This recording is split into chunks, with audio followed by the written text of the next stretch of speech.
I sank into the leather chair by my office window, the city skyline sparkling like a million tiny dreams I'd finally caught. My silk blouse felt cool against my skin, but I couldn't shake the flutter of nerves in my stomach, the kind that always came before a conversation you weren't sure you were ready for. My phone buzzed on the mahogany desk. A notification from Mom. "So proud of you, honey. Let's talk tonight?"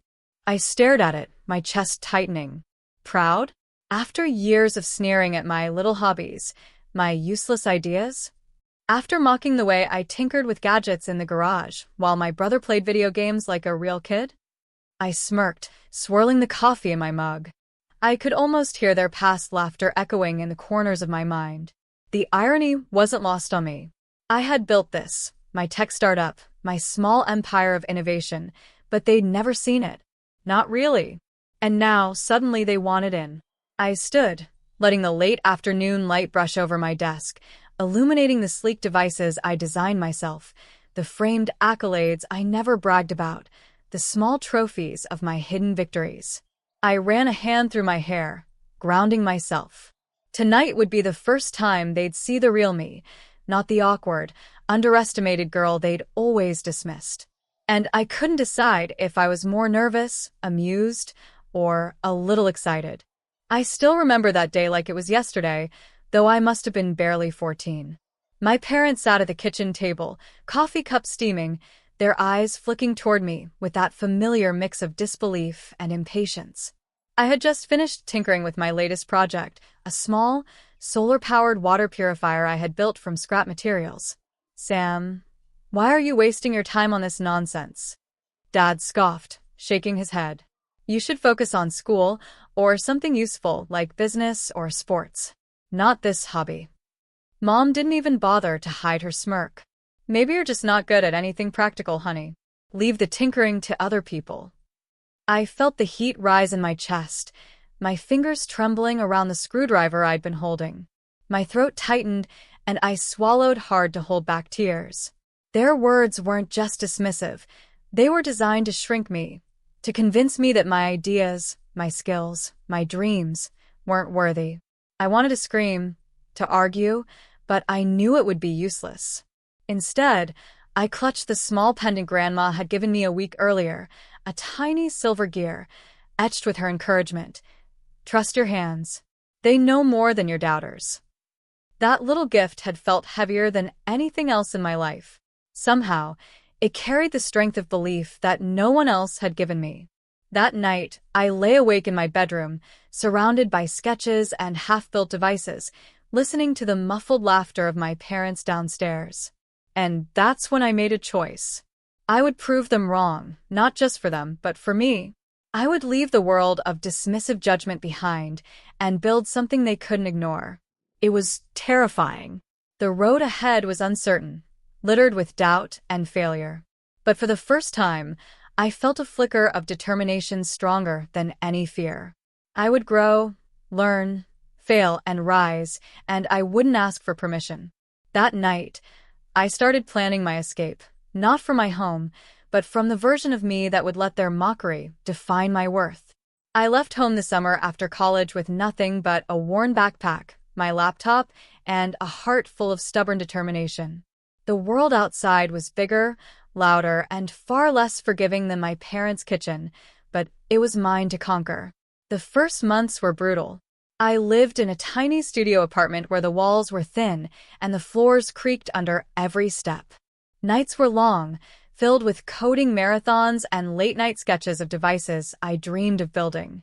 I battled self-doubt constantly. Was I really good enough? Would anyone see the value in what I created? Then I met Claire Donovan. She was a seasoned engineer who had started her own tech firm in Silicon Valley years ago. When I nervously pitched her one of my ideas, she didn't laugh. She didn't shrug. Instead, she said, "Sam, you've got something here.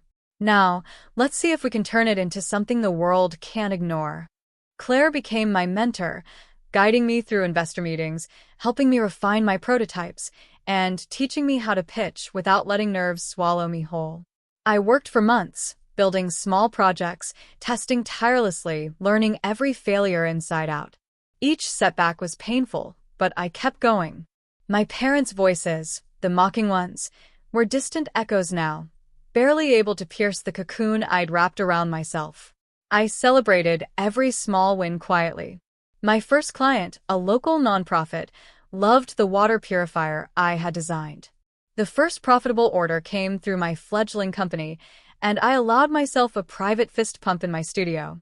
I began creating software that improved energy efficiency in homes, devices that helped small businesses track inventory automatically, and smart gadgets that made daily life simpler. I shared glimpses of my journey online, careful not to reveal too much.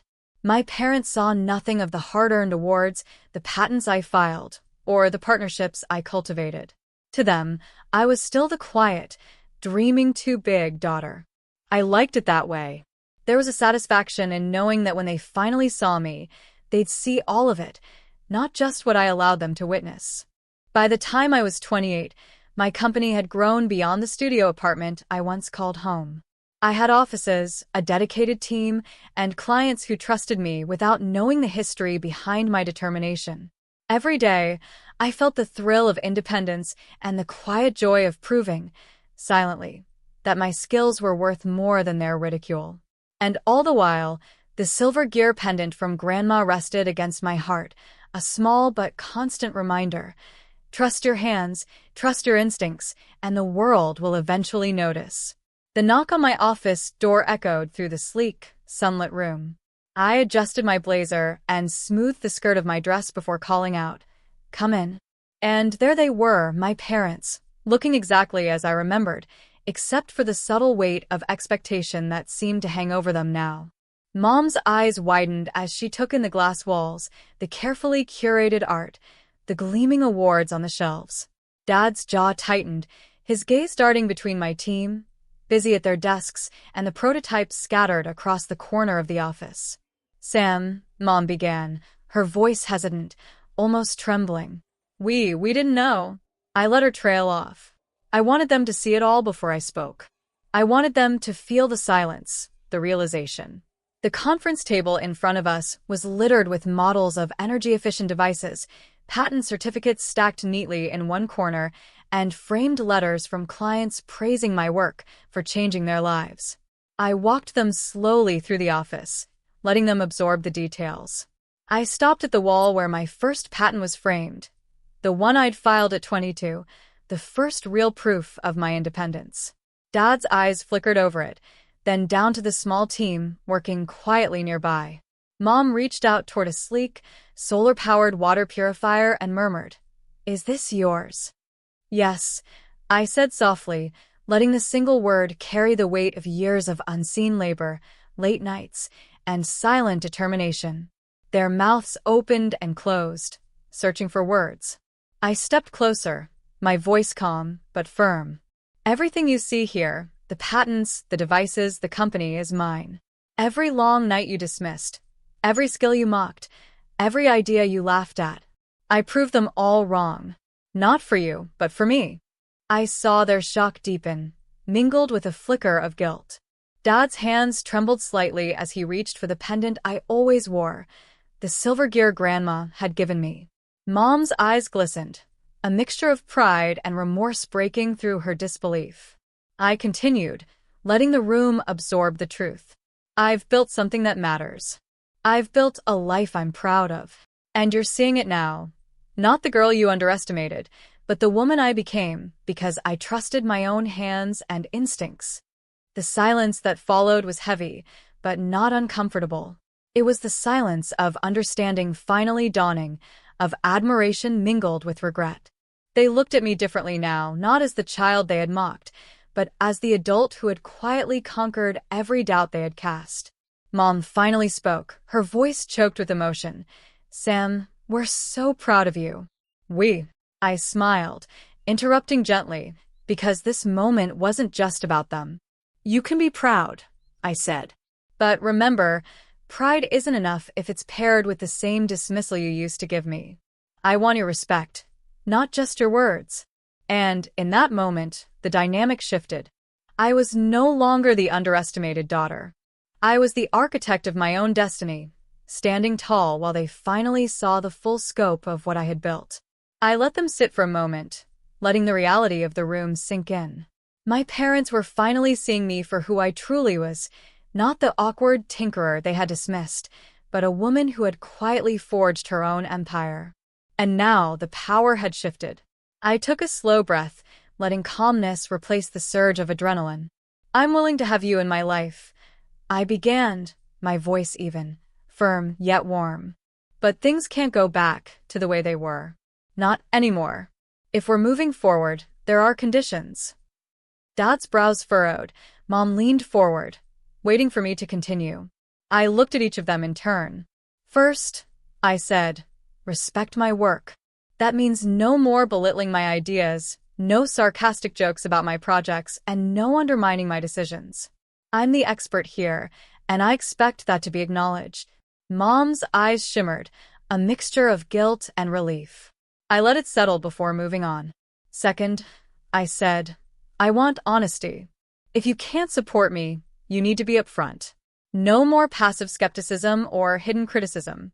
We only rebuild trust with transparency." I paused, letting each point land. They nodded slightly, tentative but receptive. "Third," I continued, "I want engagement, not interference. Ask questions, show curiosity, but don't take over. This is my life, and my choices have to be mine." Finally, I spoke about compassion. "I will always care about you, but that care has limits. Toxic habits, repeated mockery, dismissive behavior, they have consequences. You want a relationship with me? You'll need to grow, learn, and adapt alongside me." Silence fell. It was the kind of silence that wasn't empty, it was charged, the weight of accountability finally settling in. I saw it in their eyes, the first flicker of true understanding.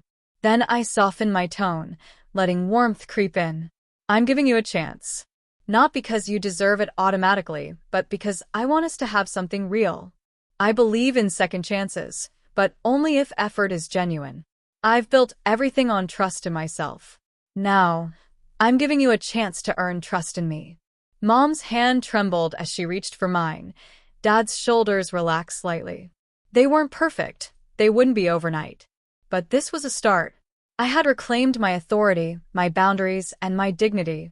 And I did it not out of revenge, but out of clarity. The woman they mocked now stood fully in her power, unshakable and unapologetic. Months passed, and slowly, I watched them change. Dad began asking thoughtful questions about my projects instead of dismissing them. Mom attended a presentation I gave to investors, eyes bright with genuine admiration rather than smirks of doubt. They were learning, growing, adjusting, not because I demanded it, but because I showed them the standards I expected. I reflected often on the long path that brought me here, the nights of self-doubt, the countless failures, the sting of laughter and mockery that once haunted me. Every setback had built a layer of resilience. Every sneer had hardened my resolve. And every small victory, achieved in quiet secrecy, had paved the way for this moment of empowerment. Sometimes, I would touch the silver gear pendant Grandma had given me so many years ago, now tucked beneath my blouse. It reminded me of the spark that had refused to die, the encouragement I carried inside even when the world didn't believe in me. That tiny gift had outlasted mockery, disappointment, and fear, and it had guided me to a life I could be proud of. I also noticed the subtle changes in myself. I could laugh without bitterness when I thought of the old days, and I could listen with patience when they shared their admiration now. My compassion had grown, tempered by the steel of self-respect. I no longer needed validation from anyone, but I could give it wisely when deserved. One quiet evening, I looked out over the city from my office window, the sun dipping below the horizon, painting the skyline in golds and pinks. I felt a deep, steady satisfaction, the kind that comes from knowing you've endured, evolved, and emerged stronger. I whispered to myself, almost like a voiceover for my own story. They laughed when I learned. They doubted when I built. And now they brag about me. But I never needed their approval. I only needed my own hands, my own heart, and my own courage. And that was enough. The city lights flickered on below, But in that moment, I shone brighter. I had turned mockery into motivation, doubt into triumph, and quiet persistence into undeniable success. I was Samantha Blake, and I had finally come home to myself.